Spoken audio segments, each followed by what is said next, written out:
So for the second half of the SkillsQuest today, we're going to have a panel discussion.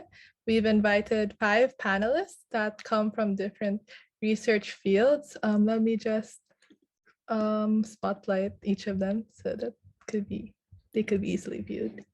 Okay, so to introduce our panelists, so first we have Ms. Arianwen Rollan. She's the head of the network of ISEF alumni in the Philippines. Another panelist, we have Mr. Johnathan Sarines. He's a molecular biologist.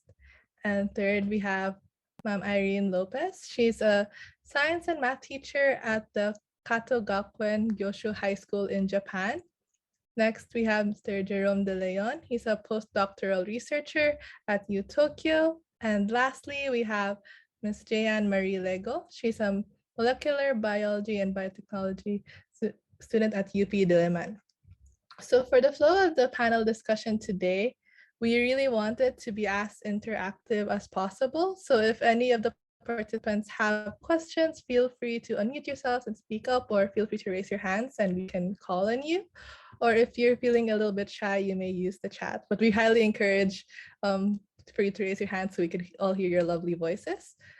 We have some questions that we did receive from the registration form. So we're going to start with around 2 questions from those, and any of our lovely panelists can feel free to unmute themselves if they feel like they would like to share something about this question, or if they would like to answer this question.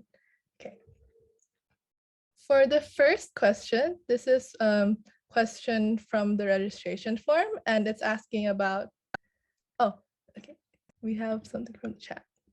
Okay, so as per request by Ms. Jamie, we would like to have also the panelists maybe add something to the introduction so that the participants can know you all a little bit better. So since Ma'am Irene, you are on the spotlight on the screen, you may go first. Oh, thank you. Good evening, everyone. Oh, no need, just a teacher. That's it. That's what I do best. And so I'm so happy to be here. And yes, please, if you have any questions you'd like to clarify, you have a variety of a lot of people here, brilliant people who can give you tips on how to be able to do your presentation well. So, and I'm so glad to be here tonight. So looking forward to your questions, everyone. Our next panelist, Ms. Arianwen, may you please introduce yourselves as well to our participants? Yeah, so hello, everyone. As Kat mentioned a while ago, I am Arianwen. You can call me Arian. I'm actually, one fun fact though, I'm actually a previous student of Ms. Lopez. So I'm very, very happy to be here. And just a quick background about our organization. It is an organization of previous Philippine representatives to the biggest pre-college science fair in the world, and that is the International Science and Engineering Fair. So I hope I could be of help to everyone here today, and I hope you send in your questions as well. Thank you so much. Next, we have Sir Johnathan. Yes, good evening everyone. And isa po ako sa mga frontliners ng Research Institute for Tropical Medicine. Yes, I am a molecular biologist po by profession. But behind the scenes, ako rin po ay isang mentor, not just because of SIDHI, but because of my own personal mission. So, I know, I know some of you may be kind of shy to ask questions, pero tayo-tayo lang to, huwag tayo mahihiya. Kasi as much as SIDHI wants to promote research, and research competency among high school students, so kailangan yung mga ganitong questions in your mind na siguro nagya lang kayong itanong, ay dapat na-address natin accordingly kasi ito naman ay para sa inyo at ito rin ay goal namin for all of you. Thank you. Thank you. So next we have Sir Jerome.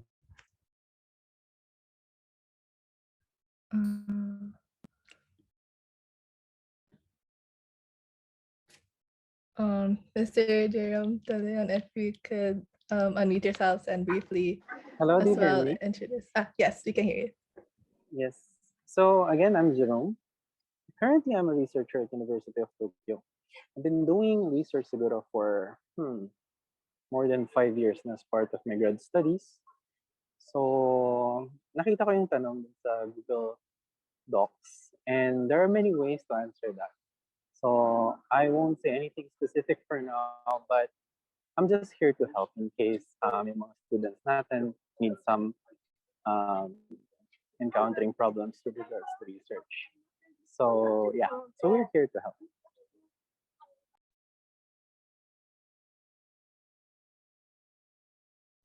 Thank you, sir. And then lastly, we have Miss Jayan. Can you also please introduce yourselves to the participants? Thank you, Kat. Hi, guys. I'm Jayan. I'm a graduate of Masters in Molecular Biology and Biotechnology. And I've been working in the lab for almost 7 years. But this year, I took a break from the lab. So intentionally, I wanted to take a break from the lab just so I can explore other opportunities in teaching and also science communication, which is why I'm also here trying to be more involved in SIDHI at least. So yeah, I'm not saying I'm here not because I'm very good at communication, right? Because we're all learning, I believe. But I did have a lot of experience therein, and there's so many things that I've learned in before that I hope I can impart with everyone and could also help you guys. So yun lang. Nice to meet everyone. Thank you so much, panelists, for introducing yourselves. So we will start with the first question from the registration document, but as previously mentioned, for the participants, feel free to raise your hand so we can call on you. So this is a great opportunity to really speak with our lovely panelists. Okay, for the first question on the registration form, we received a question about what are the common mistakes that you see or have you experienced yourself when it comes to research oral defenses? Would any of the panelists like to take on this question? It's about common mistakes you have seen other people do or you yourselves have committed during research or oral defense.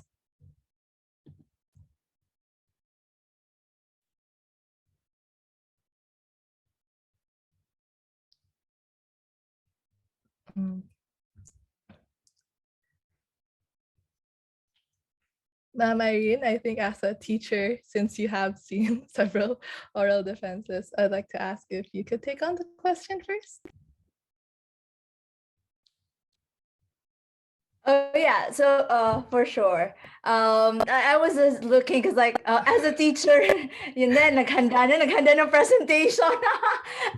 Is that one of the mistakes? So could be, you can never over prepare yourself. I mean that for me, that's one thing that while listening to the presentation of Noreen just a while back, she said that to practice and to prepare yourself, and I think that's one of the things. So I feel like it's not really like something that there's really a mistake that you do during the actual presentation.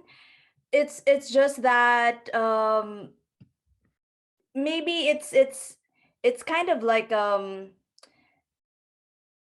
just to be able to allow yourself to prepare and then enjoy the moment. Like I don't know, that's just what I feel like it's supposed to be there, because you know what, when you are already at the part where you're doing your presentation, it's like already you're at the peak, you're done with your research, you're done with the a lot of the work. You're now just going to present like your aha moment, like what you have discovered, and isn't that exciting? And for me, you're already a winner as it is, because you have done your research. Now, for you to be able to share with others, that's just the icing on the cake. And so, be as confident as you are. And like what Noreen said, honesty is the best policy. If there are some things that, you just forgot because while you're in front of somebody and how different people would react differently when they're in front of somebody else. And so if you're somebody who's like that, then it's okay, it's fine. After you take a breath and then you relax, you'd be able to remember it for sure. Thank you so much, ma'am, for your amazing tips about how and the uncommon experiences that you mentioned that you've seen during a research presentation. I think relaxing prior to the oral defense is truly a great tip to help you to avoid making any mistakes or mental block. Does any of the other panelists want to jump in on the discussion about common mistakes that they have seen or have experienced in a research defense? Yeah, For the yes, go ahead. I'd like to add lang to what Ms. Lopez said about enjoying your presentation, because for me, my answer for this question is actually it's not more of a mistake, but for me it's more of a misconception, which also I had when I was younger in my high school years. Because before, I really thought that a good research presentation is one that is very memorized, very scripted, and that's when you pressure yourself to remember every single word on your script wherein you black out na. So during our training for ISEF, we were actually taught that instead of pressuring yourself to memorize a script during your research presentation, instead think that it is more important for you to let others understand your research, may they have a background on your study or not. So I think we have to let go of the very robotic view on how to do researches, but let's do something like more of like a conversational way and a more engaging way of presenting researches. In that way, we're relaxed as presenters, and our viewers or our judges would also be able to follow through the discussion really easily. Thank you so much, Miss Ariane. I really like your point on how it's important to make the presentation more engaging and less robotic. Before we move on to any other questions, does any of the other panelists want to jump in? Feel free to just unmute yourselves if ever. I think in my part, speaking of script now, students may think, usually students would think they should put much words to explain everything in their research, no? But that's not the script, no? It's a it's a misconception because you were thinking, okay, this is a form of presentation. Yes, you are. Yes, definitely, it's a form of presentation, but we have to consider that if you are to put paragraphs in your slides, no? Speaking of slides na tayo, no? If you put paragraphs in slides, tendency your audience, maybe your panelists, etc., would simply read whatever you're saying, whatever you're saying in during the research presentation. No? So they would lose interest on you as speaker, but instead they would focus more on the presentation.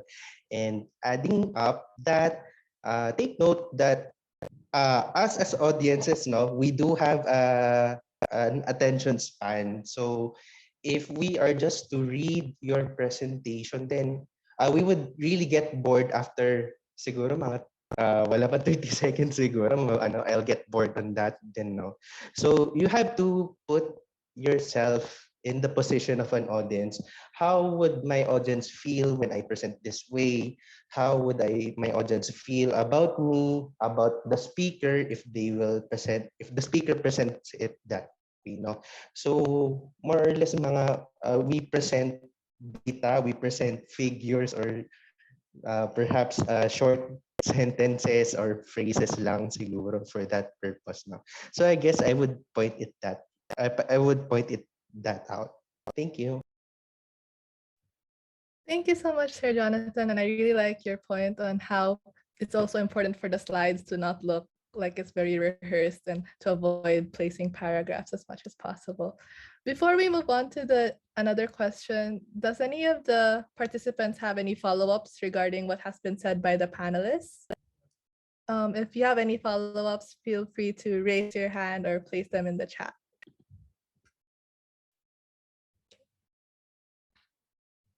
If ever you have a follow-up and you just remembered later on, oh, we do have a follow-up. So Mr. Jason, feel free to unmute yourself. Hi, can you hear me and see me? Yes. Yeah, Yes. I'm just wondering how you deal with stuttering? Because I think it's one of the common mistakes also. Like yeah, for example, this one. How do you deal with it? And how do you force yourself, or when should you force yourself not to stutter and just be silent? Or should you do something else? I just want to know your side. That's a really great question. Would any of the panelists want to respond to it? I could say a few words. So actually, some people actually stutter because it's really a disorder. So for that, you really can't avoid it. So, but for some people, for most people at least, I think it's really because you're nervous. And for me, the main cure to nervousness is really to prepare. So, and confidence. Really, no joke. Confidence is key. Because when you're presenting, especially when you're defending your thesis, technically you are the expert of this. Like everyone in the room, you're out of everyone in the room, you're the only expert about that, about your thesis. So, first of all, you should really be more confident and really just practice and practice. And in that way, hopefully, mababawas yung stuttering mo. But then, yun nga, I think it really depends din sa person. So don't be too hard on yourself if either palagi ka nagsa-stutter or let's say, may iba naman kasi ako nakakausap na parang insecure sila sa ano nila sa ano tawag dyan? Sa dictions or sa ano nila my sorry, nakalimutan ko yung word. Basta, I think hindi, parang you don't have to think na dapat may perfect way of communicating your research. Basta clear lang. I mean, hindi naman mali yung mag-stutter. But as much as possible, mag-practice ka na lang to try and avoid it. So,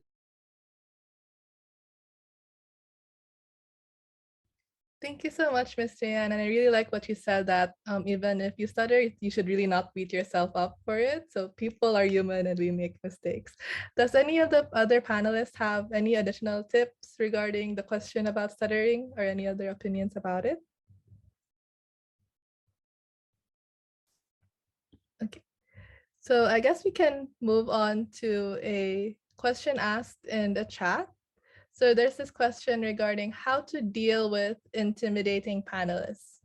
So if any of the current panelists we have here has a response to how best to deal with intimidating research judges, feel free to unmute yourselves and share possibly personal experiences or any tips.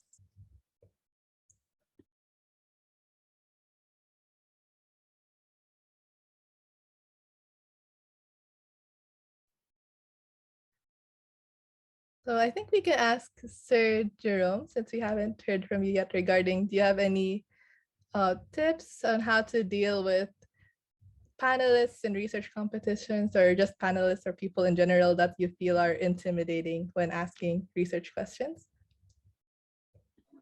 Honestly, I haven't encountered that yet. I'm lucky.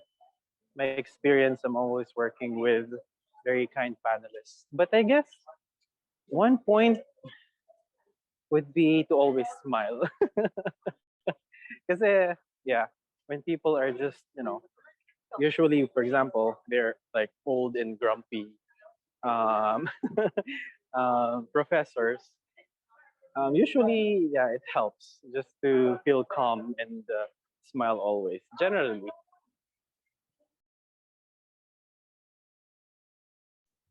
Thank you so much, Sir Jerome, and you're really lucky that you haven't encountered any intimidating panelists. I saw Sir Johnathan say in the chat, sana all. Yeah, I'm lucky.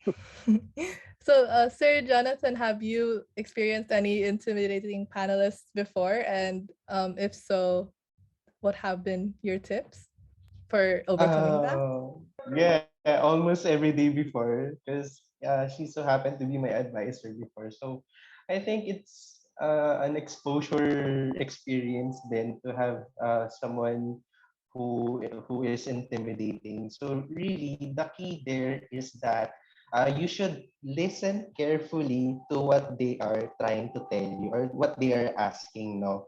Kasi hindi maiiwasan na tawag dito, nakabahan ka because you're facing someone who is perhaps more expert than you, but taking into consideration that it's your own research, you have your ownership on that, no?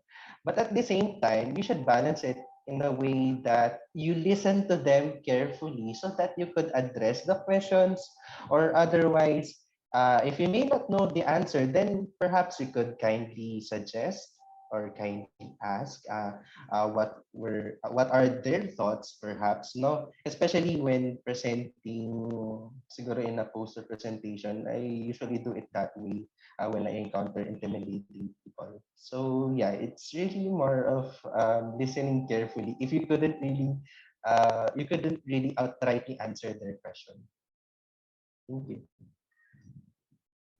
Thank you so much, Sir Jonathan. And you gave a really good tip, and especially about the listening. I think that's a really important quality for the researchers to have. Does any of the other panelists have any opinions regarding or tips regarding this question? Feel free to unmute yourselves. Me. So Sir Jerome mentioned a while ago, just the smile. That actually happened to me. So if you'd allow me, I'll share an experience na lang. So during the International Science and Engineering Fair, so during that year, it was held in Phoenix, Arizona. And during the registration, there's a chance na although you're already there in Phoenix, you won't be able to present your presentation because you have to undergo another set of screening. So for Team Philippines, it doesn't actually happen a lot. But guess what? Of course, it happened to me. So I had to face a panel of very intimidating judges. You know, they were old. They looked kind of grumpy. So I was really scared because I didn't want. I mean, I was already there in the venue, and then imagine if I won't be able to do my presentation or I won't be able to participate in the competition, diba? So I was very nervous. I to the point where I started crying. But so the moment I faced the panel, they had a few questions about my studies since I was dealing with chick embryos. So although I already predicted that the question is gonna be like that, I was still very nervous. But the first thing they told me was to introduce myself. I introduced myself kindly, the Filipino way, with all the smiles in on my face, and that's when they told me that you're a Filipina, you're very beautiful, and that's when all the nerves went away. So like, okay, I can do this. So just imagine how your smile could calm you down and could also calm down your judges. So that's also very important, I guess. That's good to hear. Kudos for making it work. But yeah, Yes. it's always the first phase yung mahirap, but it really helps to be able to communicate at a personal level then with the judges. So yeah. If I could add lang din. Ay, sorry. Yes, Ma'am Irene, go. Yes, go ahead, Miss Jayan. Sige, quickly lang. Because sometimes when you say intimidating, minsan kasi hindi naman na they ask you intimidating questions. Sometimes, you know this professor, generally, this professor is intimidating in class. And sometimes you go into a defense already worrying about the questions this intimidating professor would ask, when in fact, you know, you have to go into a defense not thinking about anything of those, like huwag kang maging defensive. Kasi actually, some of these intimidating professors are actually good professors who just want to help you. Like they would ask you questions that are actually going to help you, like in your defense, like to give more depth siguro sa discussion. So sometimes, ganun lang yun eh. So for me, when you're already in nasa defense ka na, like I would suggest to just remove all biases that you have and just like think of it that you are just really in, you know, in a discussion with fellow scientists, because technically you are, diba? So you're already an expert then. So for me, yun talaga, wag lang maging bias na, intimidating yung prof na to. No. So ganun. So depende yung definition of intimidating. But yeah, that's for that case. Miss Jayan, talagang we have the same line of thought because like that's what I wanted to say. As a teacher, I've been in that seat where I am the one who was trying to intimidate my students. It's not going to be like, you know, we don't do it on purpose. like for me as a teacher, if I'm one of the panelists and I'm trying to be able to listen to oral defense for a thesis or a research project, sometimes it gets frustrating because you knew the journey of the student. And so when they come to the presentation part, and clearly you can see they're being very so unprepared when you have given them so much time, that's when you get like frustrated, and perhaps it comes out somewhat like being intimidating to the student. But you're very much correct. We are not trying to pull them down, we are trying to help them. But maybe in a way, at that instant, it might not come across that way. It might not cross as intimidation. Also, in different, like in oral defenses, and also like even in competitions for science fair, also try to imagine yourselves in the shoes of the judges or of the panelists. They have read not only one paper, but a lot of paper. They are not just preparing for your presentation, but they have to listen to all the presentations and they have to stay there. And you can just imagine the amount of energy that is going to be there. So maybe it's not going to be your luck. Sana parang baka si Sir Johnathan parating maswerte, like good mood pa si Sir at si Ma'am. So like sumasmile pa, pero pag nandun na sa may gitna, like it's already towards the end of the day, they're also just so tired. So maybe that's where the grumpy face comes. And so you might feel that it's going to be intimidation. But there's also one thing like I would like to share. In my experience as one of the judges in our like local competitions, what also frustrates me when we would have some coaches that would clearly hindi naman siya cheating, pero yung ginawa kasi ganito. Ito yung nanalo na research project or investigatory project in their school.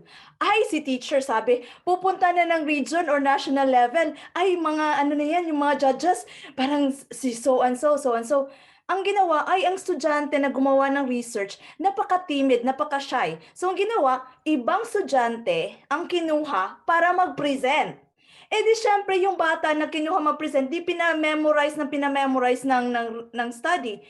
During the oral presentation, that student forgot like a line, like what most of you here have shared na, like if you have your own script, pero parang magme-mental blackout ka. Alam mo, yung bata umiyak. Do you know what happened? Everybody blamed it on the judges. Like the judges were so intimidating na pinaiyak yung bata. But we knew the background story. That student cried because clearly that student was very unprepared because she was not the one who did the project. Parang kinuha lang to represent dun sa team. Yung mga ganon na things. And that's where, again, going back to what Ms. Noreen said, let us just be honest.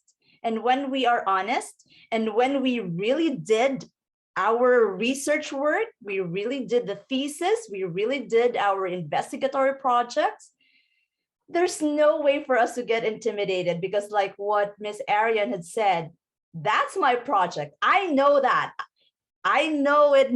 I'm the expert in that particular project. And I should not get intimidated by the rest because what Ms. Jen said, you just want to share with someone else and like with people from even experts are, true experts, they are open and they're always excited with something that's new, with what other students is going to come to the table and present. Thank you so much, Ma'am Irene, and to the other panelists. It was really lovely hearing your experiences and your views regarding intimidating panelists. So before we move to the next question, does anyone have any follow-ups for the participants? Do you have any follow-up questions? Feel free to raise your hand or place them in the chat. If not, Na-intimidate daw, Kat. let's try to apply. They're all smiling. So ayan, hindi yan intimidation. No? Chat na. Yes, let's apply what we've learned today. Don't be intimidated, everyone. Feel free to unmute yourselves, raise your hand, or chat on the chat box if you have any additional questions. It's true, wag mahiya magtanong. Oh, we have a hand raised. Yes, Mr. Jason? Hi, can you hear me? Yes. I just want to know, in making your slides, this is a minor question, I think, but I think it's also relevant. Do you have to put a slide for the references, or you don't need to? Just wondering. I just want to know your side. Thank you.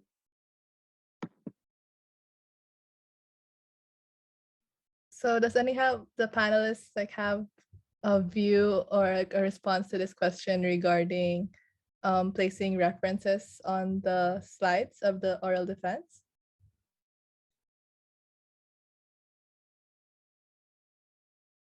Okay. Sir Johnathan? Yes, before I answer that question, no, balik lang tayo kay Ma'am Irene. Students, I'm just letting you understand where Ma'am Irene is coming from, that it's their quality control measure to ensure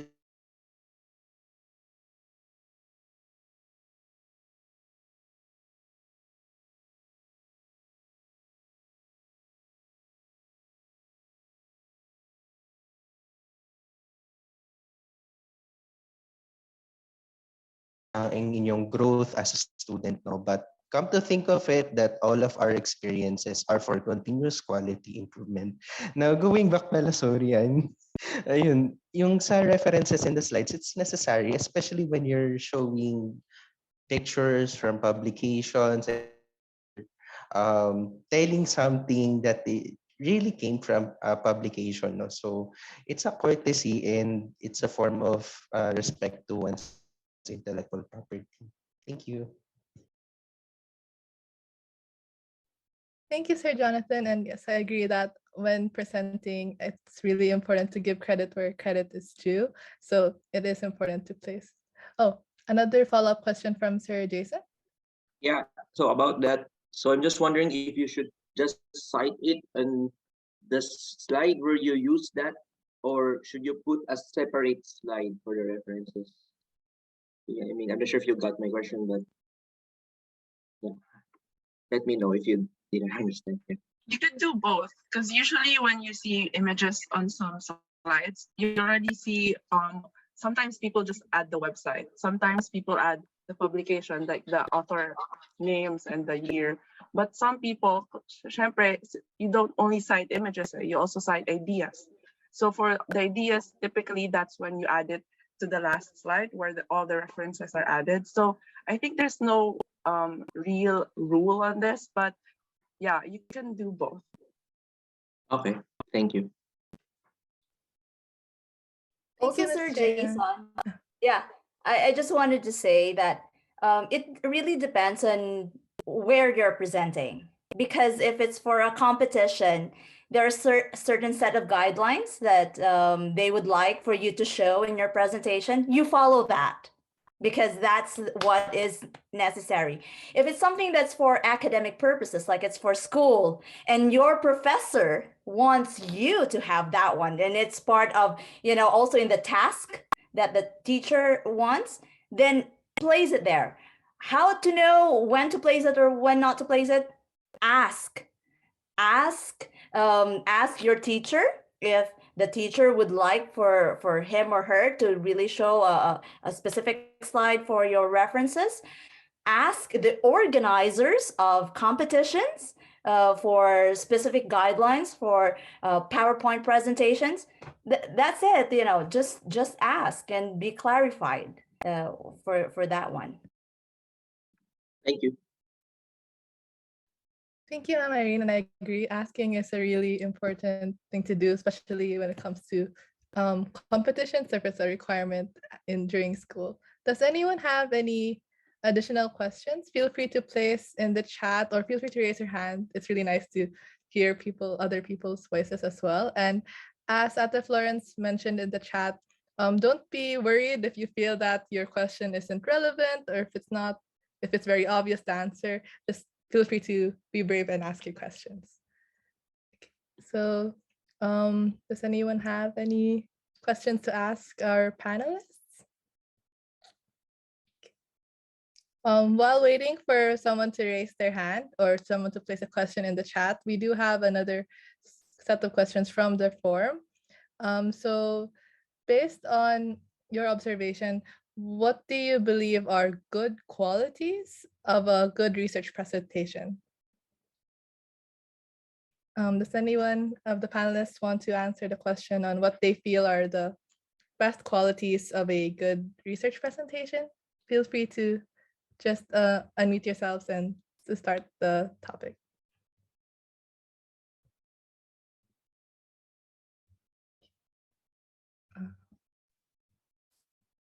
Oh, okay. For me, if you want to be able to know what are the qualities of a good research presentation, please join us for SkillsQuest 2 tomorrow, diba, Kat? And you will know how to do it in the elevator pitch and for 3 minutes or less or 5, and how to be able to be confident when presenting tomorrow, SkillsQuest. Ayan, you register again, diba, Kat? Yes, thank you so much, Ram, for promoting the SkillsQuest 2 tomorrow. But yes, please attend everyone tomorrow's talk as well. It's really great. It's about giving elevator pitches. And so it's also not just the oral defense, but like the more casual part of how to best introduce your research topic in quickly and efficiently as well. Does any of the other panelists have any response regarding what they find are the best qualities of a good research presentation? Siguro me, no? And I think this is a spoiler for tomorrow ba yun? Yeah, tomorrow's event. To be straightforward, that's one key eh. Kasi you wouldn't like someone trying to explain something to you without getting the actual point, no? So you go direct to the point first, then explain. You go to the main idea, then go to the supporting details. So that would I answer. Thank you. Thank you so much. And we got another foreshadowing for what we're gonna expect tomorrow.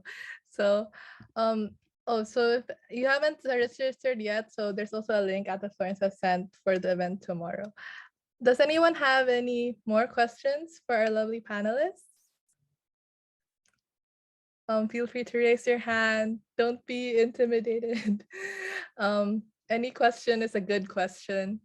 Oh, okay. So I thought there was a question from the chat. Feel free to use the chat as well if you're still a bit shy to raise your hand, but we highly encourage you to do so. Okay. We have a really nice question from Dr. Carmela, which is about, do you have any rituals before you present your presentation or your research?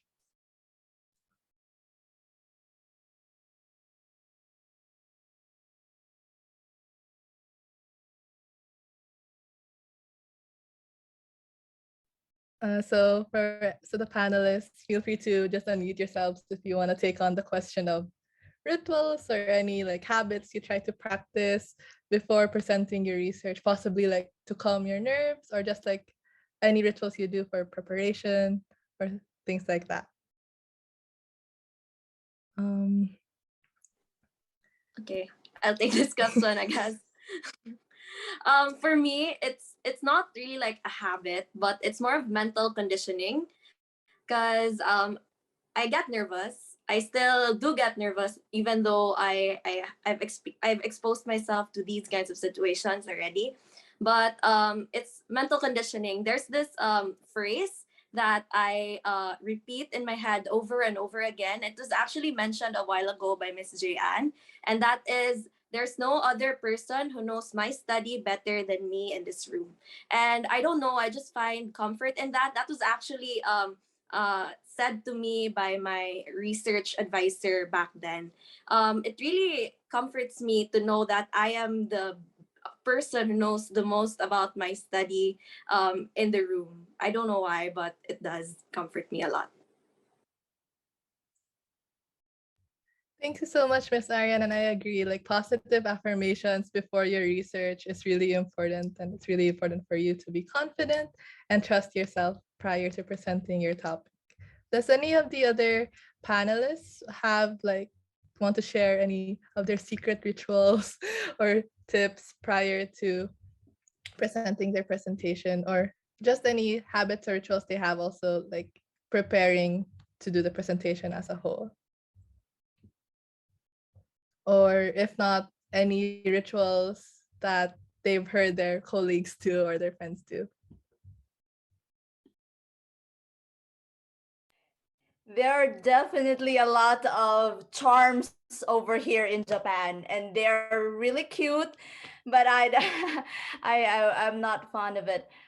For me, it's not a secret ritual or anything like that, but like what I told you at the very beginning, I over prepare. What does it mean? If I'm going to be doing a presentation, I've got the presentation in my laptop. I've got a presentation in my thumb drive. I've got the presentation printed out. And, that's how I prepare. And this time with mobile devices, I've emailed my presentation to my mobile phone. So if in any case something happens, I have backup. And so when I have backup, that's when I would know, oh, I still got this. And if, it's not like the worst case scenario, but like in the Philippines, you've got like a power outage. Oh, I still got this. I still prepare, I'm still gonna continue and, speak. I have a loud voice. And so, and I'm just gonna wait until, if the judges are going to say, or the panelists are gonna say, oh, please stop, and you're gonna do it all over, or when I would just continue, because it also happened to me. I don't know what happened, parang some na-trip off ba yun, or somebody, the plug was, it just got dark, and I just continued talking, because like you have time limit when you're trying to present. And I said like, I don't want to be able to go beyond the time limit.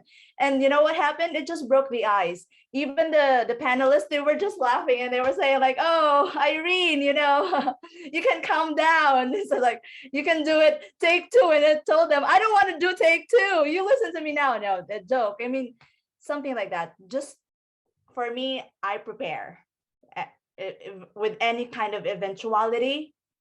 I think about it, and I try to already think what I'm going to do and solutions to those events. Thank you so much, ma'am Irene. I really appreciate the comment of like preparation. Preparation is key, and I really believe that the judges can really see if a participant or a student is prepared, and they would really appreciate that. Okay, so thank you so much. Does any of the participants have any other questions that they would like to ask? Feel free to raise your hand or put them in the chat. If not, we do have a question from the form, and this time it's not just about the speaking aspect, it's now more on the visuals. Does the panelists have any tips regarding preparing the PowerPoint slides or the visual aids itself, what to do or what to avoid when doing so? I think this was covered a bit slightly, but beforehand, but if anyone has any additional tips for this question, feel free to unmute themselves.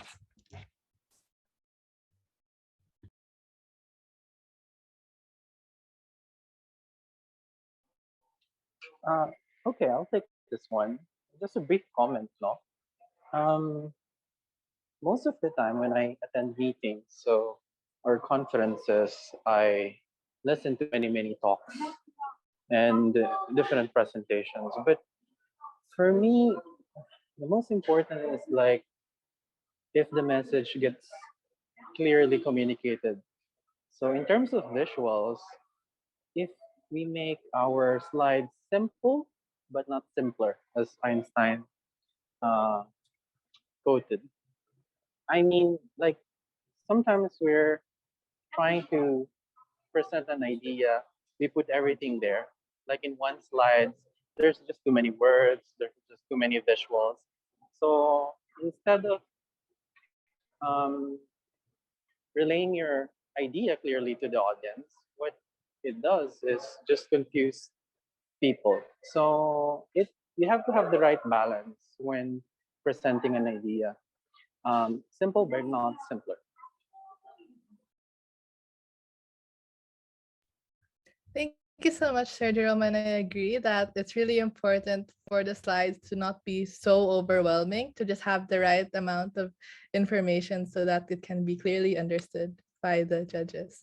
Does any of the other panelists have any additional comments regarding the do. questions and slides? Oh, yes, go ahead, Ms. I just want to add to that. So yeah, always simple is better than complicated. But from the lab where I came from, my professor always wanted us to have these animations, but not because para maging maganda tingnan, but usually kasi when you discuss like some complex ideas like, you know, pathways, molecular pathways, sometimes it's easier for the audience to see these visuals, like pag nag-dock yung isang ligand mo, di ba? So parang for me, I think you need to have the balance of both kasi you're not just presenting to experts. Sometimes some of them are experts in another field. So pwedeng plant yung ibang tao sa audience, pero ikaw, eukaryotic systems ka. So for me, I think you have to know your audience first and also find the balance para ma-accommodate mo lahat.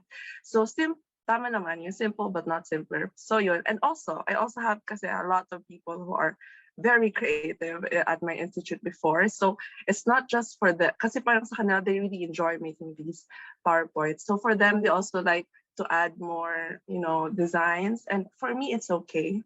Basta, ano lang. I think it would be best you could present muna to other people siguro para makita nila if it's too much or if it's okay na.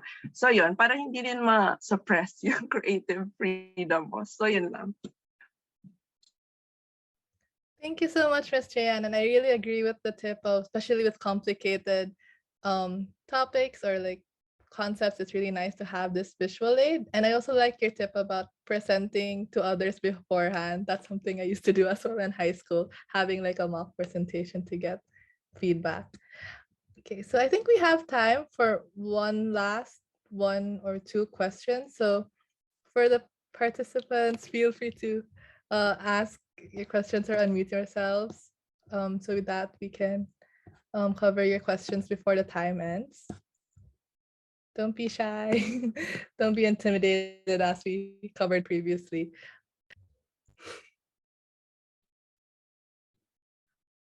You can also just ask your question in the chat if you have any final questions for our lovely panelists.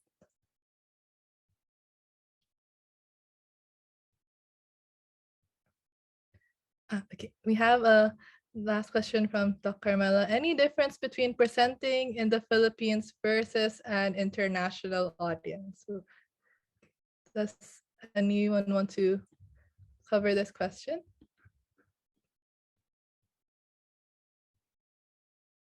How about Miss Ariane? Have you noticed any difference when you presented in the local competitions and when you presented in the ISEF competition? Yes, there's a very big difference. So as a background lang, so before qualifying for ISEF, we actually go through a lot of local competitions from division, region, and national. So I was able to encounter different types of judges and different types of panelists. I mean, one way to summarize the difference between the two is that the panelists here in the Philippines are very technical. They ask you about the nitty-gritty of your study, whereas I was actually shocked when I talked to the judges in ISEF. They were just very chill and they were just asking, okay, so what's the impact of your study in the society? So then I answered, and then that's their only question most of the time. They're just really curious. So in comparison to here in the Philippines, wherein the judges are all very, very intimidating and scary, and asks you about the technical stuff of your study. In the US, they actually ask you about the impact of your study more. Based on my experience. Thank you so much, Ms. Ayan. It's really interesting to hear the differences between Filipinos and the international judges. I didn't know that the Filipinos were actually the more technical ones. Does any of the other panelists have any additional thoughts on this question about differences between the Philippines and an international audience?